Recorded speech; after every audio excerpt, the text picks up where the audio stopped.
ऐसे उदाहरण उपलब्ध हैं जिन्होंने वैदिक धर्म का बहुत निष्ठापूर्वक आचरण किया। जैसे हम एक उदाहरण दें महाराज नृग का। कितने अश्वमेध किए उन्होंने, कितने वाजपेय किए उन्होंने। उनका चरित्र महाभारत को उठाकर आप देखो तो कर्मकांड का आश्रय लेकर देवऋण, ऋषि ऋण, पितृण तीनों से विमुक्त वो दिखाई पड़ते हैं। और दान में गोदान सबसे श्रेष्ठ दान कहा गया।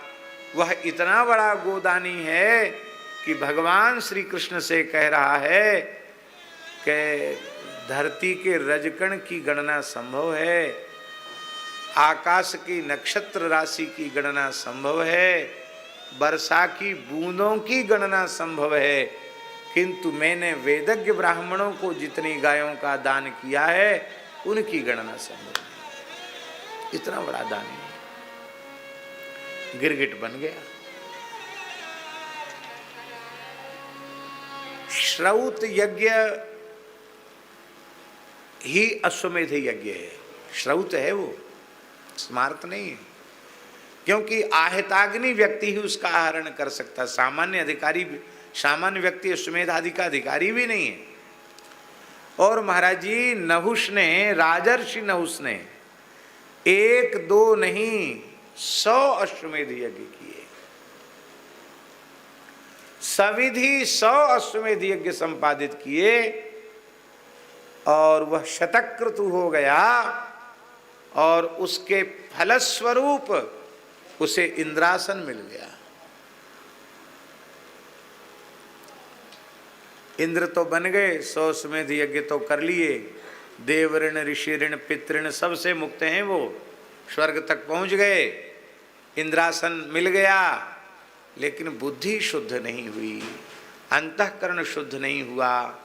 वहां बैठकर भी कहने लग गए कि जब हम इंद्र पद पर बैठे तो इंद्राणी को लाओ, इंद्राणी अब हमारी होगी। इंद्राणी के प्रति कुदृष्टि करने लगे। बृहस्पति ने समझाया, महाराज ऋषियों ने समझाया, ये उचित नहीं है। अरे आपकी जो महारानी है वो आपकी इंद्राणी होंगी। इंद्र जो पूर्ववर्ती इंद्र हैं उनकी पत्नी तुम्हारी पत्नी कैसे हो सकती है, हैं? अब कोई प्रधानमंत्री बने और कहे कि प्रधानमंत्री जो पहले निवृत्त हो चुके हैं मैं उनकी गद्दी पर बैठा हूँ, लाओ उनकी पत्नी, वो भी हमारी पत्नी होगी, तो कितनी अव्यावहारिक बात होगी। राष्ट्रपति की पत्नी हमारी पत्नी होगी तो सर्वथा अनुचित है। लेकिन नहीं, मैं जो कहता हूँ वही धर्म है। और शची पतिव्रता हैं। शची ने बृहस्पति जी का ध्यान किया, गुरुजी इस विपत्ति से बचाओ, मेरे सतीत्व की रक्षा करो।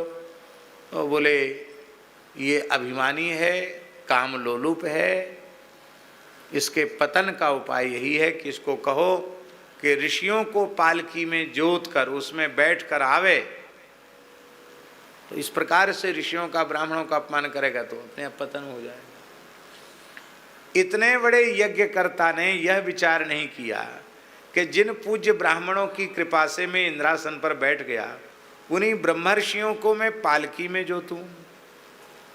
उठाओ हमारी पालकी। ऋषियों ने जो आज्ञा कहकर पालकी उठा ली और पालकी में आगे की ओर महर्षि अगस्त्य लगे हुए थे, अगस्त्य जी महाराज। और इसको त्वरा हो रही थी इंद्राणी के पास पहुंचने की। अपने पैर की एड़ी से, लात से अगस्त्य जी के मस्तक पर इसने चोट पहुंचाई और कहा सर्प सर्प जल्दी चलो, शीघ्र चलो। ऋषियों को क्रोध तो था ही, उन्होंने पालकी पटक दी और कहा रे दुष्ट, सर्प सर्प कहता जा, भयंकर सर्प की योनि में चला जा। लो साहब इंद्रासन से लुढ़क के सर्प हो गए और ये इतना बड़ा दान पुण्य करने वाला, कर्मकांड करने वाला गिरगिट हो गया।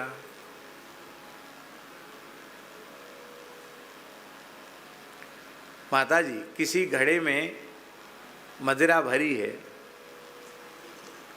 और उसका मुख बंद है, उसको गंगा जी में 1000 गोता लगवाओ तो क्या वह घट शुद्ध हो जाएगा? उसमें जो अपद्रव्य है उसका निरसन कर दिया जाए, उसको परिमार्जित कर दिया जाए, फिर गंगा जल भर दिया जाए तो शुद्ध हो जाएगा। ठीक इसी प्रकार से जीव के अंतःकरण में भगवत विमुखता ही मदिरा है, और वो भगवत विमुखता, वो जो मदिरा है, वो बिना भगवान नाम के आश्रय के, बिना भगवत शरणागति के, बिना भगवत भक्ति के, वो विमुखता रूपी मदिरा का निरसन होता नहीं है। इसलिए भगवत शरणागति, भगवान की भक्ति सर्वोपरि है।